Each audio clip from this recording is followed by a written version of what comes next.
India versus Australia ఈ series కోసం అందరూ ఎంతగానో ఎదురుచూశారు. కానీ క్యాన్బెర్రాలో జరిగిన మొదటి టీ20 ఫ్యాన్స్‌కి అద్భుతమైన వినోదాన్ని పంచేలా మొదలైంది. కానీ చివరికి వరుణుడు విలన్‌గా మారాడు. ఇండియా అద్భుతమైన స్థితిలో ఉన్న మ్యాచ్ రద్దయింది. అసలేం జరిగిందో వివరంగా చూద్దాం.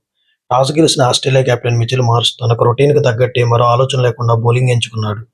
ఇండియా తరపున ఇన్నింగ్స్ ప్రారంభించిన అభిషేక్ శర్మ మొదటి బంతి నుంచే తన ఉద్దేశాన్ని స్పష్టం చేశాడు. హ్యాజల్వుడ్ బౌలింగ్‌లో దూకుడుగా ఆడే ప్రయత్నం చేశాడు. కానీ నేథన్ ఎల్లిస్ బౌలింగ్‌లో భారీ షాట్‌కు ప్రయత్నించి మిడ్ ఆఫ్ వద్ద టీమ్ డేవిడ్‌కి క్యాచ్ ఇచ్చి వెనుదిరిగాడు. ఆ తర్వాత క్రీజులోకి వచ్చిన మిస్టర్ 360 సూర్యకుమార్ యాదవ్, శుభ్మన్ గిల్‌తో కలిసి ఆస్ట్రేలియా బౌలర్లపై ఎదురుదాడి దిగాడు. గిల్ చాలా చక్కగా ఆడాడు. ఎల్లిస్ బౌలింగ్‌లో ఒక క్లోజ్ ఎల్బీడబ్ల్యూ రివ్యూ నుంచి అద్భుతంగా తప్పించుకున్నాడు. కానీ అసలైన షో సూర్య నుంచే వచ్చింది. కొద్ది కాలంగా ఫామ్ కోల్పోయి ఇబ్బంది పడుతున్న సూర్య 18 పరుగుల వద్ద జోష్ ఫిలిప్ క్యాచ్ వదిలేయడంతో సూర్యకు లైఫ్ దొరికింది. ఇక ఆ తర్వాత ఆపడం ఎవరి వల్ల కాలేదు.